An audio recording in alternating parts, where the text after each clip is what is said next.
Because I talk to founders all the time. I mean, here in Austin, we've got a pretty big and growing community of people that are in the hardware space.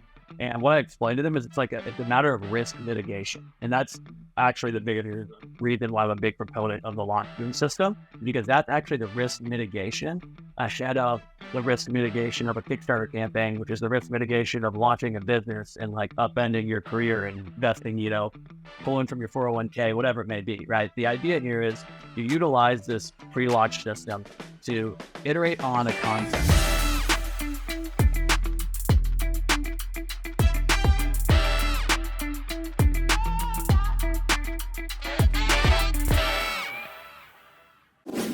Hey everyone, welcome to the Masters of Crowdfunding podcast. Today we have the great pleasure of having Alex Levine, the co-founder of Xebec. Their very first crowdfunding campaign raised $50,000 on Indiegogo, and in their most recent product launch, we worked with Alex to launch the Xebec Snap, which raised almost $700,000 on Kickstarter. In between, they built an 8-figure per year direct-to-consumer business. Welcome to the podcast, Alex. Thanks. I appreciate it, Kevin. Good to see you. Yeah, good to see you as well. So I think with that intro, the most obvious question for us to start with is, you have an 8-figure year business. Like, why go back to crowdfunding and launch on Kickstarter? Yeah, between when we launched the business back in 2019 and then at the end of 2023 when we launched the Xebec Snap, we launched a number of other products. We launched the second iteration of our flagship tri-screen product, our tri-screen 2. And the number of other accessories. We did all that direct on our website. And frankly, at the end of the day, unless you're Apple or Google or Samsung, somebody with multi-million-dollar budget, $100 million plus budget, I think it's going to be really difficult to generate the amount of buzz and excitement around a product launch versus what you got there in crowdfunding. I think we felt like we were maybe too big or too good for crowdfunding at some point in time. And I think putting that pride aside and realizing not only we're definitely not too big or too established for crowdfunding, but two, understanding that there's a tremendous amount of value to be had in, reestablishing that community and really building the communal component of the business that exists. We're not Apple, we're not Samsung, we're 15 of us here in Austin building cool laptop gear. So the ability to kind of get back into that grassroots effort was another thing that wasn't intentional. It was more of a result, and it's been something we love. I mean, our Facebook group is still really, really active. So I think that's been a really cool thing to see as well. That's incredible, man. Yeah, a lot of people don't necessarily think about crowdfunding that way, right? It's really awesome community and method to reactivate your existing demographic audience and get them involved in an exclusive and early way. Can you just talk a little bit about what your first product launch was? What is the Xebec Tri-Screen and what is the Xebec Snap? Yeah, absolutely. And a bit before that, to your point earlier, one thing that we really loved is because we've been around now for, at this point, about 5 years, we had a lot of customers that were part of this Snap launch with us that had never been involved with Kickstarter, but they're familiar with Xebec. They're customers of ours before. And so I thought it was also really exciting to be able to utilize a platform we were familiar with, a group of customers we were familiar with, and kind of merge the two together. There was a bit of education required for sure. But that was just, it was kind of a cool opportunity to turn customers into backers. And I do think those are kind of inherently different groups of people. And I think they also really enjoyed it as well. Even though it took a bit of education, they're like, wait, I don't get this in 2 days. It's like, no, it's 2-day shipping, different for crowdfunding stuff. But if I wind the clock back to 2019, that's when we were launching our original tri-screen product. We actually called it the Xebec at that point in time. So Xebec it's a term from the late 16 and 1700s. It's actually a 3-masted sailboat that was used to navigate around the Mediterranean. It's a 3-mast, 3 screens was kind of the running mantra, and our tagline is "Free yourself" here at Xebec. And so we felt that the Xebec exploring the oceans, 400, 500 years ago, were very much in the free yourself mindset, similar to what we encourage our customers to be able to do is not just be stuck in one consistent workspace every single day, but let the world be your office. Be like Mark and head down to Colombia for a while and still be able to run a company from abroad. Don't be stuck. So, when we were launching the Z back in 2019, we really had three primary things that we wanted to prove. So one was that people wanted to put monitors on their laptop. Remember, this is pre-coronavirus. This is when most of the time we were pitching people, we were really pitching the viability of remote work. And my co-founder, Trevor Russo, and I come from the corporate consulting world. And so at Accenture and Deloitte, respectively, traveling Monday through Thursday, we were away from our office 80, 90% of the week. And we needed to be able to, the productivity that you were doing in an office while on the go. So born out of need, we said, okay, there's something that solves our problem, but let's see if it solves enough other people's problem to really be a viable business. So that was one, right? Just prove that there's a problem we're solving. Two was to be able to cover our non-reoccurring engineering costs. So we obviously had the tooling associated with this, and we had a really solid understanding of what our first production run would cost. We worked really hard to negotiate our first MOQ down rather aggressively. And so that puts us in a good spot to say, okay, we can hit this certain dollar amount. That'll be sufficient to cover all of these NRE costs as well as our first production run, and ideally cover a bit more and use that cash flow to grow. So that was two. And then the third was to build this community, right? We talked a bit about community before. That was really critical for us at the very beginning. And what you'll actually see is our V1 tri-screen is actually almost like a V1.5 compared to what we launched with on Kickstarter. And that's something that I think people don't take advantage of often enough was, we launched with that Xebec, and whenever we hit our goal, we were taking feedback from our backers. I think we had, a couple hundred, around 200 to 300 backers in that first campaign. But, we were individually messaging them. We were emailing them. We're saying, hey, what can we, what would you like to see in this model, not just the next model? What would you like to see here before you receive it? And so there were two key features we actually improved on versus what we had advertised, and they got it pre-upgrade, if you will, was the ability to angle your screens in, which now seems like, of course, why would you not do that? So your ability to adjust your angle. And then two was actually adjusting the different input types. So this was right when Thunderbolt and USB-C with DP mode, DP alt mode had really taken off, and more laptops were coming with that integrated. So we were able to say goodbye to HDMI cables for a good chunk of our customer base. We made both of those improvements due to kind of that third element, which is building the community and using their feedback to make the product that much better. So that was our original tri-screen. We rebranded it from the Xebec to the tri-screen because we realized the business can be much more than just this one product. But we launched that, got it out the door. And then, of course, a few months later, February, March of 2020, the world shuts down. The number of people that are traveling for work, which is our main focus when these business travelers, goes to zero, but the number of people working remote and having the opportunity to utilize a product such as this skyrockets. So it was definitely a pivot in our messaging, a pivot in our planning, but that's actually when we first started working with y'all at LaunchBoom. That was on the e-commerce side. So the first crowdfunding campaign, Kickstarter campaign, we ran all on our own. And then, oddly enough, ran into y'all through that e-commerce space. So spent a number of years working together, building tremendous relationships with you, Mark, Victor, Spencer, Mike, the whole crew at LaunchBoom. It was absolutely integral to getting us to the point to be able to launch these subsequent products. But as we fast forward, we created a tri-screen 2. Like I said, we launched on our own, a number of other accessories, all designed to outfit your mobile office that can fit in a backpack, right? If you can throw your office in a bag, jump on a bike, ride down the street, then the world is literally your oyster. We don't want you to take work on vacation, but there's no reason why your office can't be a vacation. If you got to work anyways, make it a place you want to be, or a place that can be optimized for what you're feeling right then and there.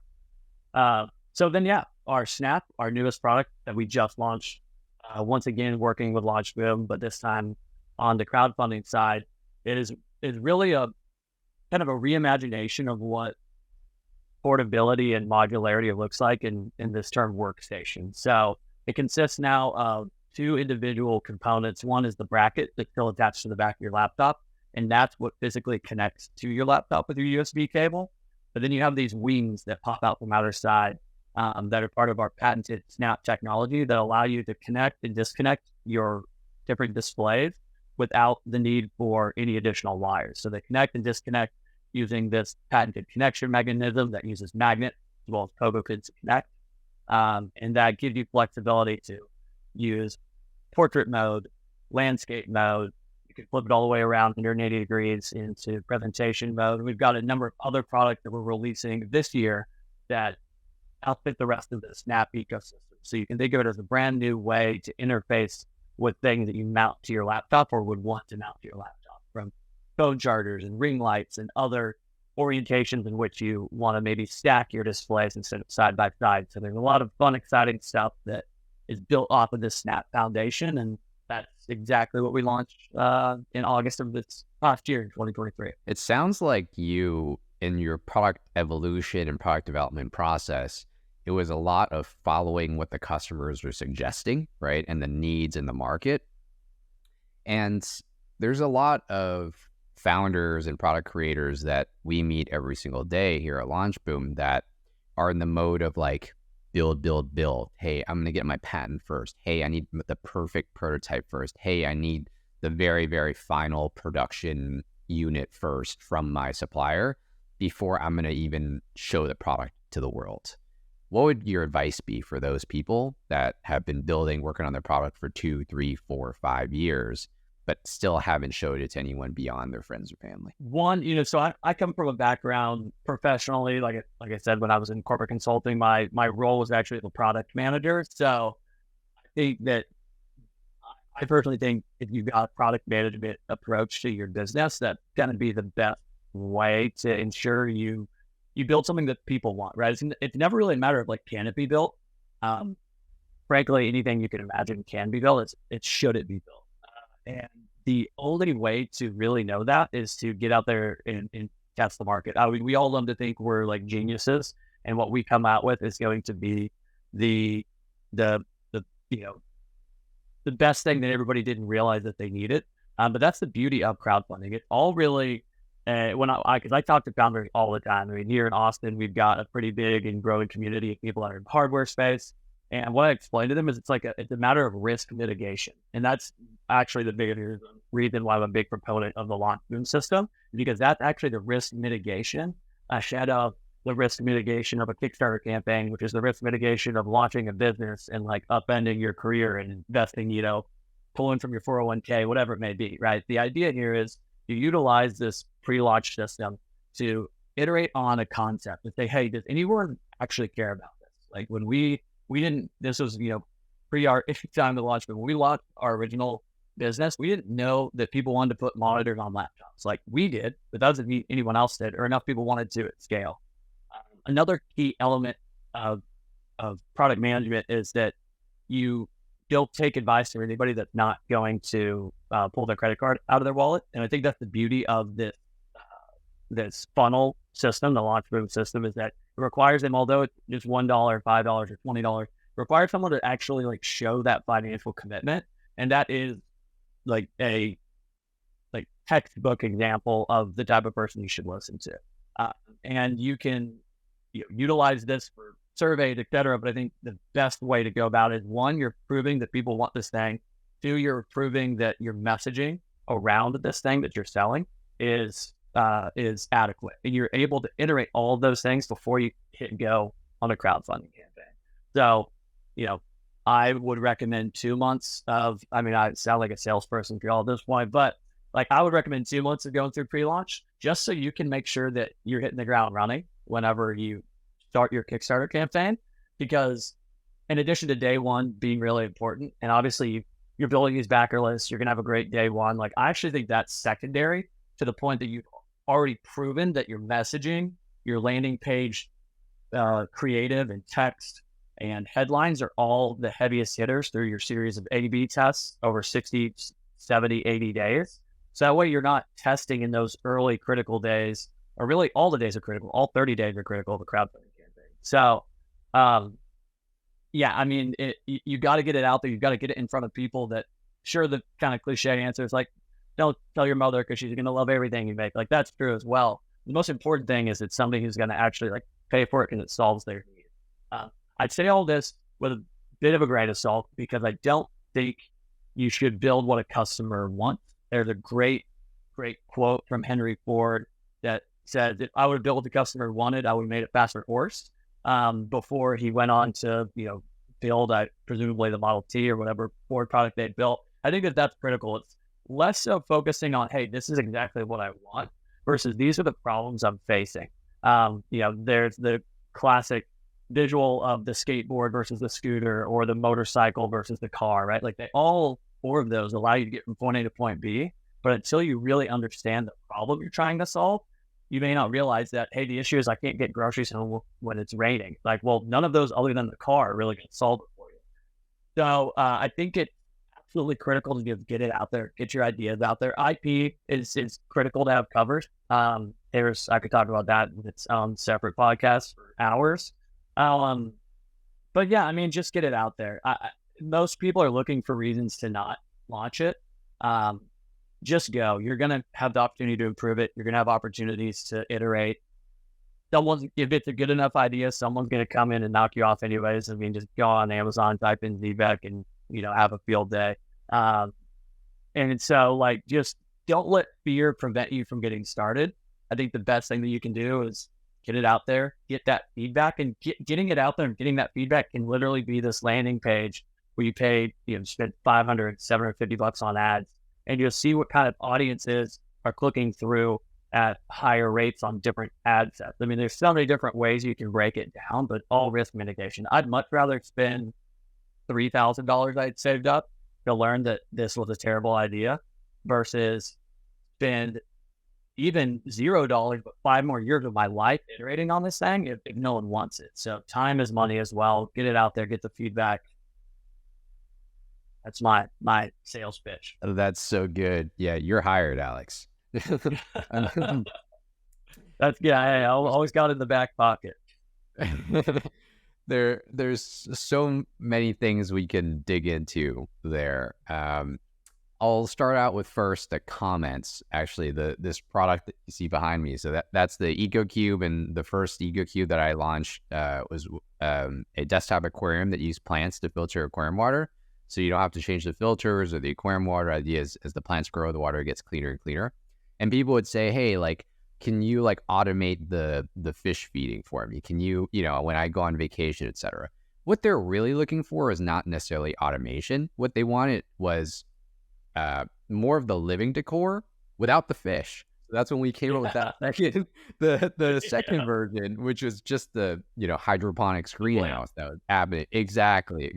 So it's, and more of that's right. Like you circulated air through air filters in the plant to help improve air quality, and use like a lot of, NASA's proven plants to help improve air quality. Anyway, but I just wanted to second what you said there, Alex. That's a really good point. Otherwise, you'd be in the hopper, design field of trying to get fish food implemented appropriately. You're like, well, people just don't want the fish. They want the plants. They want all the other benefits that this provides. So yeah, I mean, that is a textbook example. Correct. Right there. Yeah, no, that's absolutely right. In terms of like mitigating risk along the way. So a lot of people, they think of like founders and product creators as like risk takers, but I actually look at it opposite. Like I look at founders and product creators as people that have a vision and are really good at mitigating the risk every single step along the way to get the product to whatever, or the business to what their vision is, right? Talk to me a little bit about how you think about like risk mitigation. And I mean, you touched on it, but feel free to dive deeper into like how you mitigated your risk along the way, not just in the crowdfunding front in your product launch, but like all the way scaling to an 8-figure year business, right? Like what are some of those key milestones and pitfalls that you see people make and they don't mitigate enough risk for, right? There's all types. There's like inventory, there's logistics, there's expanding too fast. Like Talk to me about how you think about risk mitigation and all those milestones. Yeah, no, that's a great question. I can't say that I don't think entrepreneurs are like a special breed of crazy. I absolutely think they are. I think that there's just like fine, there's like this fine balance of ignorance and arrogance that like is what will get you there. You have to be like, ignorant to all the crazy stuff you're gonna face, and then arrogant enough to be like, I can do this, right? Like, of course I can do it. I can do whatever. So like, it takes that kind of special ridiculousness. I've heard another great talking piece where they say investors generally don't make great entrepreneurs because investors are really good at finding all the reasons why something won't work, and entrepreneurs are really good at finding all the ways that it will work. And those can directly combat one another. Of course, there's plenty of examples of those working both ways. So I do think that optimism is absolutely critical. But I mean, if I take a step back in my personal life, I am very, very like financially conservative. I've like never taken on credit card debt in my entire life. My co-founder is the exact same way. I mean, he is incredibly risk averse. And I took Trevor, I think it was probably about a year before he left Deloitte to come work full time. And even then, he very much dot the I's and crossed the T's. And I'm more of, I guess, like kind of the visionary side of it, but I think together we make a great team because he'll slow me down and I'll speed him up. But that being said, yeah, I think you can't be reckless. You can't be careless. I like to think of it, an analogy I like to use is if you think about people who are skiing or maybe snowboarding. I'm a big snowboarder. It's one of my favorite things to do. You can, race down the mountain against someone that doesn't have as much experience and skill. They could maybe beat you, but it doesn't mean they're like a better skier. It can very likely mean they're more reckless. And there's like a difference between taking calculated risks and taking risks overall versus just like the risk of like, I'm just going to send it the entire way without any preparation. So I think ensuring that you're prepared, knowing that you can't walk through all the different scenarios that you're going to face, but being ready to solve that next problem. When, my degree from the University of Texas is in civil engineering.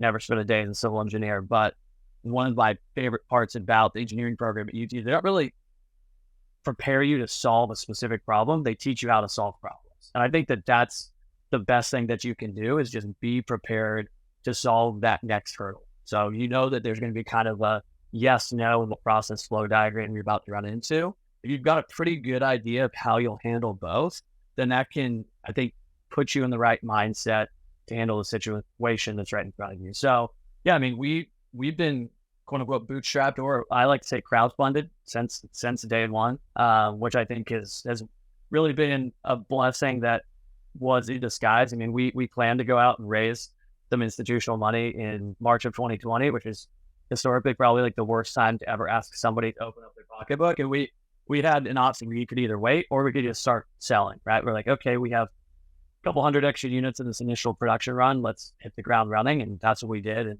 we're able to grow the business from there. So I think it's a matter of looking at your economics. The beauty of direct to consumer is you understand end to end the entire flow. You don't have to keep, praying that sales rep, Johnson is still there next quarter whenever you need them to place an additional purchase order. If you've got a really well-oiled machine in your marketing and advertising funnel, then you have a pretty good idea of what your customer acquisition cost is, what that'll look like if you scale, how that customer acquisition cost increases incrementally, where your point of diminishing returns is. And you can utilize that to understand, okay, I'm going to have this much cash for this long, and then that will last me 60 days, which is the same amount of time that I have to get this production run complete, right? That 70% balance. And it's just kind of a game of cycling through. So if you can find profitability, you can start really scrappy. I mean, I was making effectively $0 an hour for the first 8 months. But then you can do that to build these processes and grow the business organically. I think it will just put you in a position where you, once again, the last thing I would want to do is like buy 10,000 units of anything and then sell it for just a number of different reasons. But I think the slower you grow, the less likely you are to just fall off a cliff and die, versus if you have this hyperinflated growth, that blip on the radar, as soon as you go up, I feel like you've got the likelihood of falling down just as quickly. So being slow, being intentional, Google Sheets will be forever your friend. I've got, I don't know, 40,000 spreadsheet rows running at any given time. And just, yeah, I don't know, be intentional, use the data that you've got. You're in a lucky spot. You build the thing, you know how long it costs, you know how long it takes to source the things that you need to assemble it, to then ship it to you, to then ship it to your customers, then to get paid out from Shopify, to, build out your marketing funnel through Meta and Google and TikTok and Pinterest, et cetera. So like, you've got all the data at your disposal. If you put it into a model, you can build it out relatively easily. So I have some different scenarios. So this high growth, this mid growth, this low growth. I would, just model it out, and then you're taking a risk. I mean, it's part of it. I'd much rather be in the game than sitting on the sideline. I'd rather be in the game and losing than sit on the sideline. But I don't think that means you have to invest your life savings. I think that's the beauty of crowdfunding. It gives you the ability to build that out, which actually takes me to another point. I'm only doing this because you said I should ramble, so you can cut that part out. But it takes me to another point, which is specific to that very first crowdfunding campaign. We actually were pretty close to our 50K goal on Kickstarter. I want to say we ended up at like 53 or so. And we were in a position, I remember, like 7 days left, where we could have continued to advertise really hard, but we actually pulled back. And the reason being was we had never made, 5 of these things at scale. We don't want to have 10,000 of these. We have to make it scale, right? So you're going to have bugs. There's bugs in every new product, from even the, greatest of factories in the world. So like, the fact that you think you're going to not even run into a small bug that could be a massive, endemic to your entire production run, or it could just be a pain that people say, hey, I don't love this, and I didn't get it for the 37% off crowdfunding discount, so I want to return it. I mean, all those things can add up.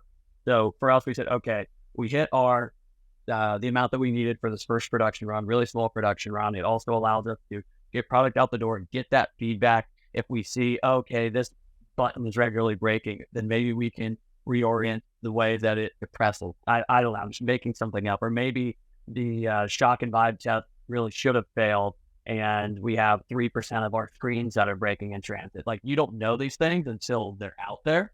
So I think I used to actually I did this a couple years ago on one of y'all's crowdfunding summits. It was like, they're like, this is why you shouldn't raise a lot of money in crowdfunding. I think you knew the exact reason. It's like, there's countless number of products out there, projects out there that have famously failed, in my view, because they were too successful, right? Like, the coolest cooler, I think, would have been fine if they just did 200 of them, but they didn't. And then they had to figure out how to make it.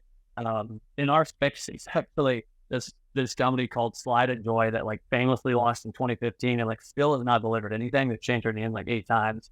It's been 9 years and they still don't like have anything out the door. And then like, it's because I think they had too much success early on. They're trying to make it too perfect. They said, okay, I've got to build out this entire end-to-end supply chain of this business that didn't exist 30 days ago. And now I've got $500,000. It's like, I'd rather be walking around selling my Girl Scout cookies while I figure out what Shopify is before I feel like I need to, I don't even get training wheels before I'm driving a rocket ship. So the organic, slow, steady growth, I think, is really helpful. Yeah. That's so true. I mean, it goes back to like getting the product out there for a few $100, building a landing page for $500, $700, right? And this hasn't come up in a long time, but there is a company called Juicero where this famously happened to, right? Was just building, raise hundreds of millions of dollars to build this incredible juicing machine. And then a video came out of someone squeezing the juice out of the bag. And unfortunately, the PR wasn't very good for the business, and the business went under. But it's a little different from the story you were telling, but just, brought up another thought, like, really important to like iterate, take a stair-step approach, build a little bit, sell a little bit, build a little bit more, sell a little bit more. And you don't have to go into every single crowdfunding campaign expecting to swing for the fences and hit it out of the park. Actually, talking about hitting out of the park, we're going to go a little off on a tangent here. You mentioned Spencer. He's someone that you've worked really, really closely with in scaling your business on the e-commerce side and also in your most recent product launch. He says the Braves suck. What does that mean to you? Oh man, he's just jealous that it's not 2014 anymore. So tell him I say that.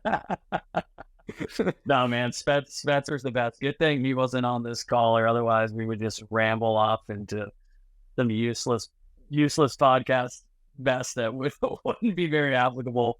Will wouldn't be too pumped for the output, but oh man, no, I love Spencer. I was bummed I wasn't able to. I had a great time hanging out with y'all at CES, but was bummed that we left like quickly thereafter. So yeah, Spencer's the man. Yeah.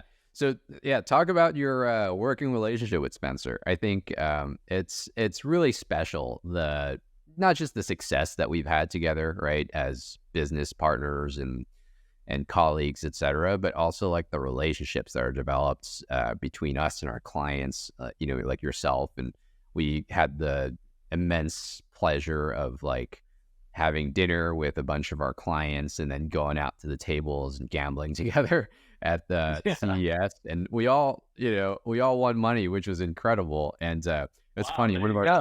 One of our clients came up to us afterwards and said, "Hey, your consultant Hera, who I think you've met, made me money on crowdfunding and made me money in Vegas." So it was like the best quote I've ever heard.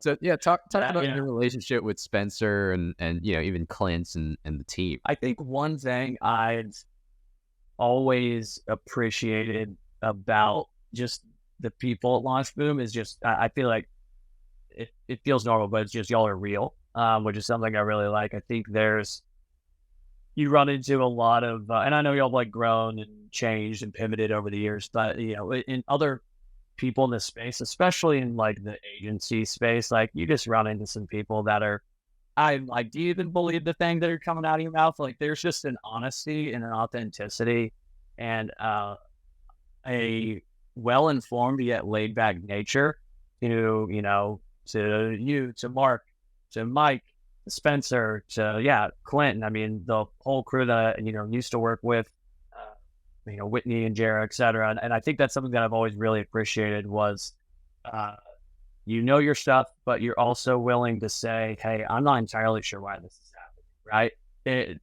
You're also not afraid to take ownership for, taking a shot and then it failing, right? I mean, like, hey, I know we screwed this up, but like, that's okay. We'll fix it and go forward. We've had issues in the past with other agencies, and like, I swear they're instructed to just say they're never wrong. Like I come from the consulting world where like the first thing they taught you how to do is like how to apologize, right? Like even if it's not your fault, like just say you'll turn it around in 24 hours, we'll make it better. So it sounds weird, but I do think like the customer service component of it, I guess, in like the ability to be a team member, I think is incredibly helpful and critical. The other thing that I also really loved, especially about working with Spencer, was in addition to working together, he was very much like a mentor to me as I was learning how to navigate I never bought an ad. I mean, I guess I had bought an ad, but I had no idea what I was blowing money on these different ad platforms, digital ad platforms in the past.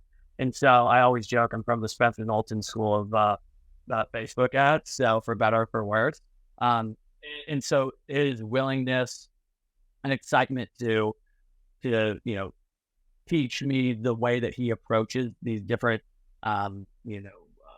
setups or changes or variations, I think is super helpful, because I think people are always looking for that, I don't know, kind of that secret sauce, if you will. And I think once again, y'all's willingness to just be honest and open, authentic people. Like sometimes Facebook is going to do Facebook.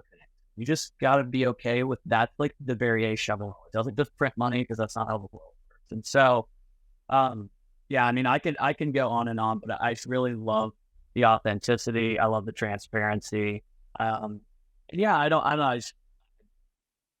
You don't really know all of what you have till it's gone, but as we both kind of went our separate ways on the e-commerce side, then we're able to come back together in the LaunchBoom crowdfunding side has just been awesome because y'all are great people. I'm always recommending you to other folks, and maybe it's the San Diego vibe. Maybe San Diego and Austin they just work with each other. I'm not entirely sure. We'll let the Dallas and LA people fight it out, but we'll hunt them together. I really appreciate you saying that, and this this is gonna make Spencer's day. For all of you listening that don't know Spencer, he is the number one employee here at LaunchBoom. He's helped us develop a lot of the systems on the LaunchBoom crowdfunding side. He worked directly with you, Alex, to help scale your business to 8 figures a year in revenue. And then now he's back as a senior consultant on the LaunchBoom and crowdfunding side, helping more clients as well. So he's a gem, and probably one of the best advertisers that I've ever worked with, spoken to, and you can't tell just by speaking with him. You got to let him, go into your accounts and tear your stuff apart, which is one other thing I've also always, the final note I'll put on this, one other thing I've always appreciated about working with y'all is I think that fine balance between process, procedure, this is how this should work. I've got a hypothesis, I'm going to test against it, and then I'm going to take in that feedback and either prove it or disprove it, alongside just like the hackiness, right? Like for example, we were trying to launch this is a very specific example. I told it to Spencer when we were there. We were recently trying to launch some new prospecting ads, and it was only letting us do 7-day click as our attribution. But we want to use 7-day click, 1-day view, because that's just what our old campaigns had been doing. And we're like, well, we want to be able to compare them without going into the attribution model. So we're like, all right, let's just do that. But the only way you could do that was you actually had to click Facebook shop and website. Then you could select it to 7 and 1, and then you had to go back and change it to website only. And that was the only way that Meta's platform would allow you to do this. And I was like, Spencer would be proud. This is a very this is, Facebook won't tell you to do it this way. Other people will be like, I guess this is a new change. We should email them. But if Spencer were there and this is 2021, he'd be like, no, we're going to click around and we're going to figure this out because it's some bug somebody doesn't know about. Everyone's moving quick, right? And that's another thing that I love is just don't take this is how it should work for face value, but click your way around. There's many instances where I think the people that are building it at Meta maybe don't even know exactly how it's being used. And I appreciate them for that. They're moving fast. They're trying to, keep up with the rest of us. But that was just another recent example where it's like, okay, you got to click this and you can adjust it. Then you can go back and change it. If you click that first, then you have to delete the whole campaign. So. Yeah. And, over the last couple of years, we've pivoted even more toward that collaborative approach, right? Just for the reasons that you're talking about right now. It's like all these things that we're, hacking and getting to work and optimizing, all these things that we do here at LaunchBoom. I mean, we've always been very transparent about the process, but now we're even more transparent and more collaborative in the process because we know these are things that don't just work for a product launch or for your crowdfunding campaign. These things that we learn together, we figure out together, you can continue just applying that on an ongoing basis for your business, like the best performing audiences, your customer acquisition costs, right? All the leading indicators, conversion rates on the page, what is the best product messaging, positioning that you can use for your Amazon listing, for your website. The feedback that we've gotten with going the opposite direction of, the typical agency like black box, this is how it works, has paid off incredibly well for LaunchBoom in the last couple of years. Yeah, I think that output document, that messaging direction summary document, which I think is part of y'all's y'all's modules, I think that thing absolutely rocks. The idea of somebody else doing that for you, one, no one's going to know your business better than you will. So even if someone's an A+ in experience, if they are an A+ person in hydroponic underwater plant growers, combine your skill sets and let them teach you how to, product position, and you can explain to them the reason why someone would want this, on their desk.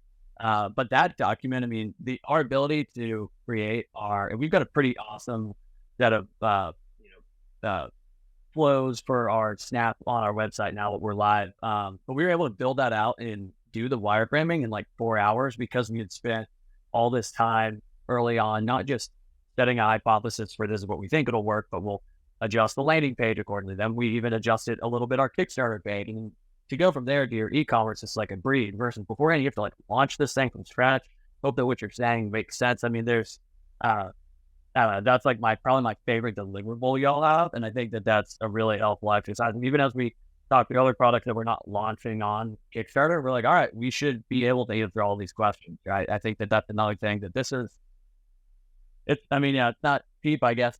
If you're doing this on your own and, you have to invest a pretty penny, but think of it as like a form of an education, right? You come away with this knowledge that you can apply to other areas, even if you're not launching on crowdfunding. You go work for another outdoor camping business and they're working on a new product to launch directly to REI. Like, great, you've got this experience. So love that document. I'll never made that. But. Yeah, it's the first thing that we have all of our clients do now. So yeah, it sounds like really, normal or like a standard thing, but after every client goes through it, they have the same reaction that you do. It's like, wow, that like normal sounding, like it's not the sexiest thing to talk about, but once you go through it, people are like, oh my gosh, like my whole business can now be, built off of this product positioning and messaging, yeah.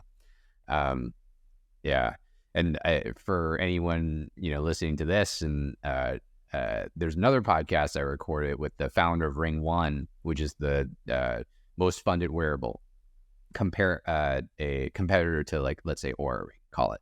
And yeah, he talks a lot about like honing in the product positioning and messaging and getting that down with Spencer as well. So what was the difference between your first campaign and your second campaign, Alex? Because it was a big jump. It had been years in between. You'd matured a lot as a product creator, as a founder, as a CEO.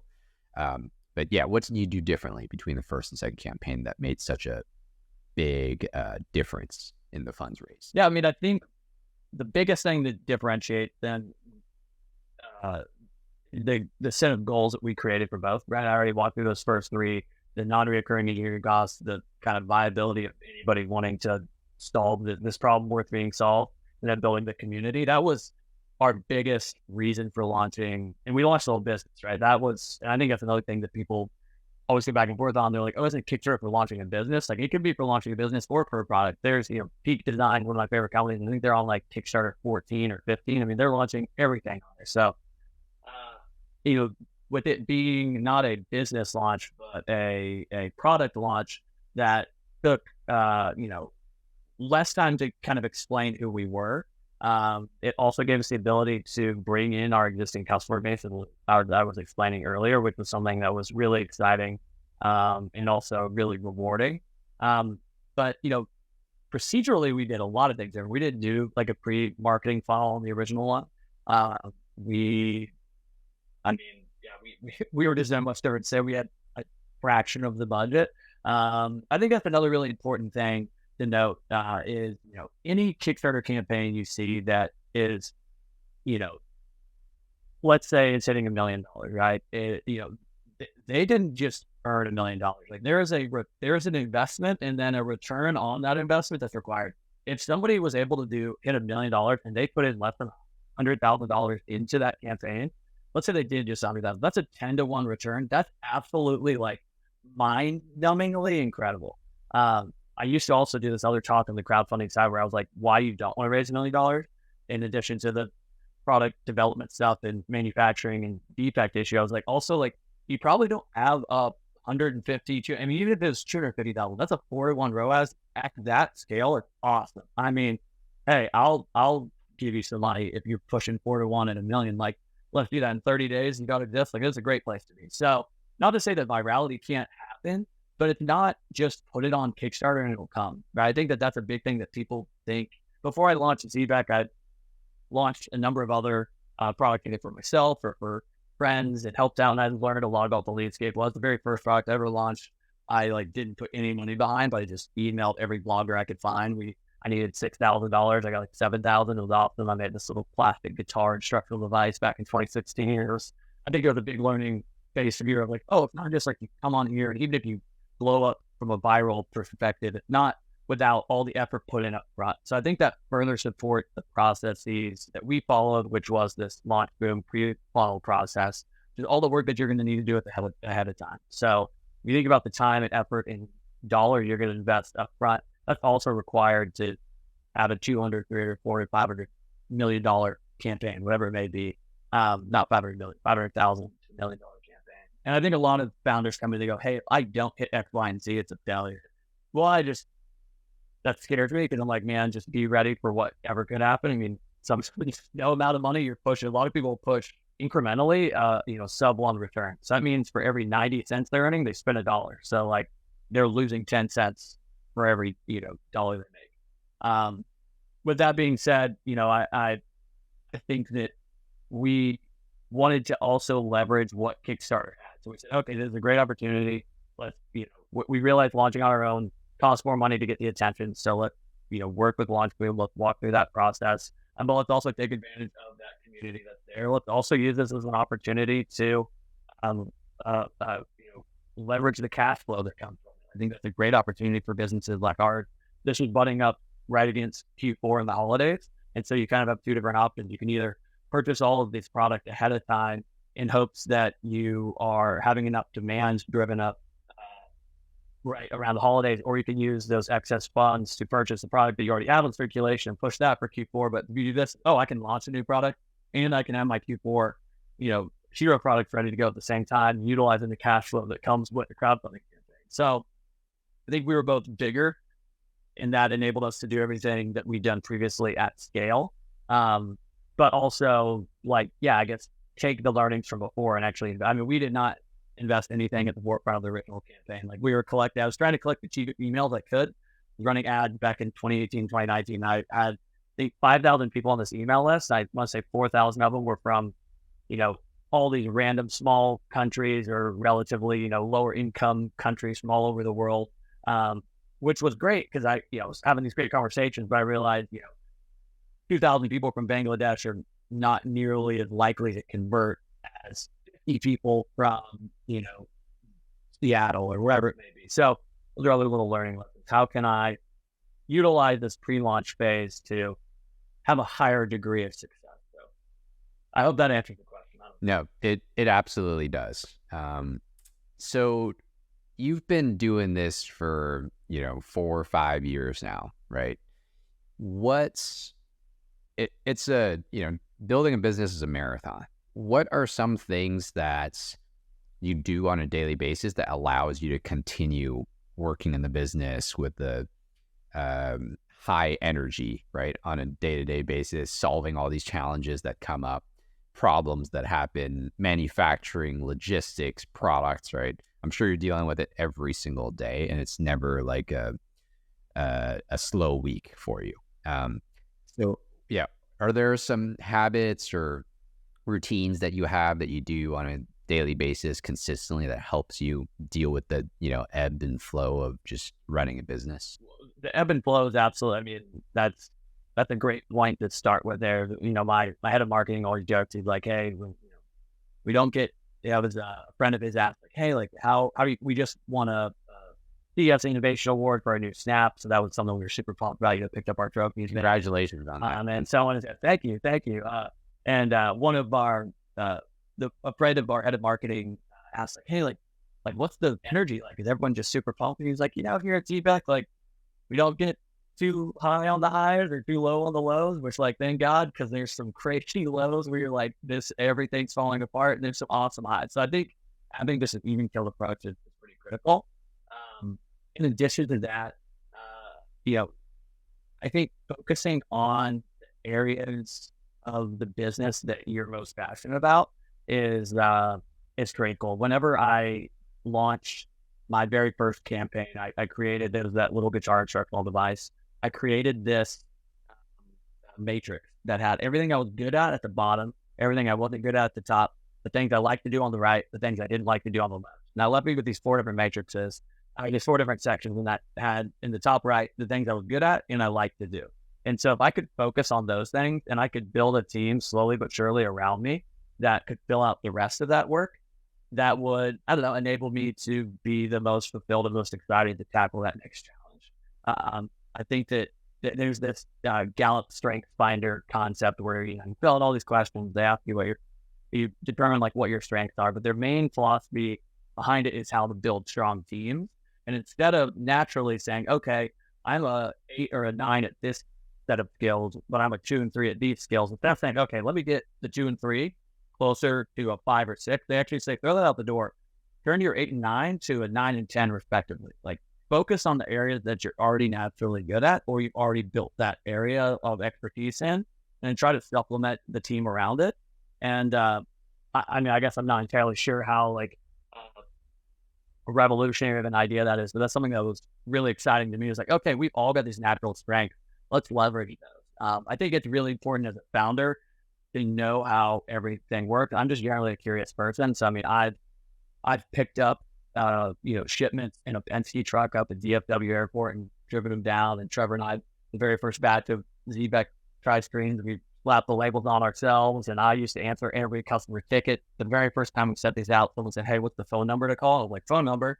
Went on Google Voice, made a phone number. Like I've done every element of the business.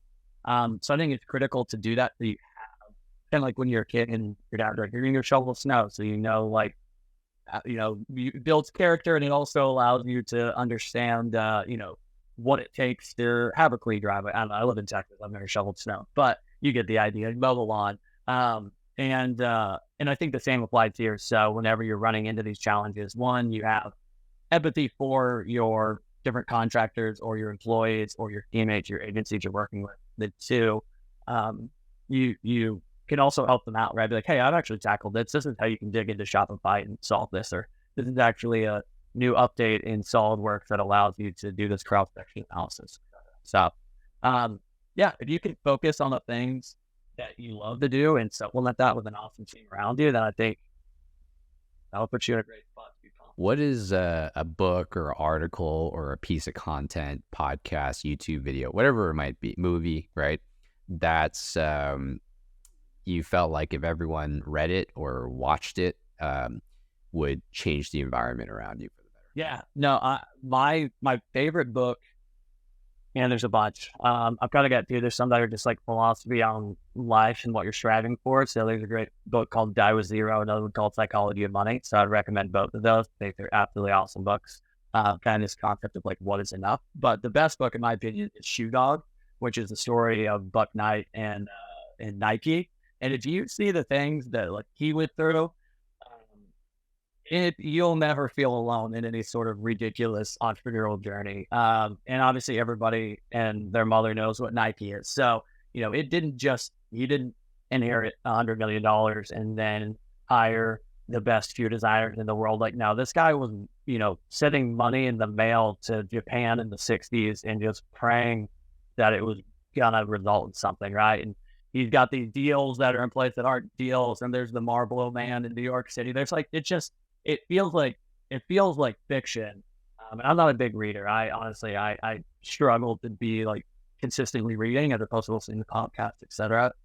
I'm a very visual person, so I'm a big YouTube fan. But read Shoe Dog, and I should just read it again because there's just, he goes back to work. He marries like one of his students while he's teaching, which is kind of odd. It's in college though, so it's fine. But anyways, Phil Knight's a crazy man, so I highly recommend Shoe Dog. I think that'll, and he started lean. Blue Ribbon Company was initially the tiger shoes he was importing from Japan. He wasn't building this, and then he ran track at Oregon, and Oregon had famous Coach Bowden, who was able to say, hey, like let's put these little spikes on the cleats, but like they were melting rubber in their garage. Like they were not hiring, top of the line engineers and scientists from the very beginning. So I think that's just a great book on perseverance and kind of the ignorance and arrogance and, willingness to give it a shot and enjoy the ride, right? It's all about the ride. I think that's really what he tells you is you can see how excited he is to write about these crazy stories. And now he's, a billionaire, but he doesn't want to talk about what it's like being a billionaire. That's boring. But what's really exciting was when he's like got a hole in the window of this, Oregon office where snow's blowing in the winter. Like that's the journey, the fun part. So Shoe Dog. Yeah, one of my favorites as well. And in my first rodeo in manufacturing, I spent a week sleeping at the factory floor trying to get the product made. And when I was reading that book, it gave me all the feels and nostalgia of like trying to figure out manufacturing and all the uncertainty of like when he was visiting Japan in the 60s or 70s. It was like post World War II, right? Yeah, it's a wild time for an American guy to be walking around Japan where it's like, I don't know. This is, yeah, he doesn't have Google Maps, right? Like, if I can't get somewhere, I should be able to travel the world. Because he traveled the whole world too. That's how he came with Nike. He was like climbing that mountain with like his Georgian lover of the month or whatever. It's like, it's a great book. Like, looks over, sees the goddess. Anyways, Great rec, man. So we're up on time here. So, and I could keep going on. I have so many more questions. We're going to have to do a round 2 here, Alex, but maybe with Trevor next time too, your co-founder. Yeah. But what ask do you have of the audience? Is there any last words or advice that you want to leave for the audience before we wrap this up here? Honestly, I have no ask. I mean, just go out there, give it a shot, right? I mean, you'll never know if you don't try. I think that don't be that person that turns around and says, "Oh man, like now I've got too many responsibilities." There's no time better than yesterday. So even if you feel like today is not the best place, you're never to be in the right spot. I don't have any kids, but I've had coaches, friends, family. They're always like, "You're never ready, right? Like, you're not ever ready for anything." But if it's something you're really passionate about, give it a shot. And think about mitigating risk. I mean, I think there's a world you could do that even before LaunchBoom, right? Like you could Google enough things for $100 and see if you can get enough people like sign up. I don't know, like be scrappy, figure it out. But once you want to go for it, if you really think that this is something worth pursuing, you want to do it the right way, you want to invest up front, you want to mitigate the risk, the Krill LaunchBoom's the move. And you can always contact me too. If you hit them up, I'm sure they'll pass you along to me. I'm always happy to chat with people. So, oh, be careful. I'll read that, Alex. I'm not giving you my email address, but if they're interested, now then if you sign up for LaunchBoom, then I'll let you chat with me. You can hit the community section. So that's right. Whenever you want. People ask me all the time. So that's your way in. There you go. So also don't forget, check out the Xebec, Xebec.com. Incredible products. I own one myself. And you all should check it out. It's going to increase your productivity on the road for sure. So thank you, Alex, so much for your time and answering my whole slew of questions. You got it. Thanks a lot, Kevin.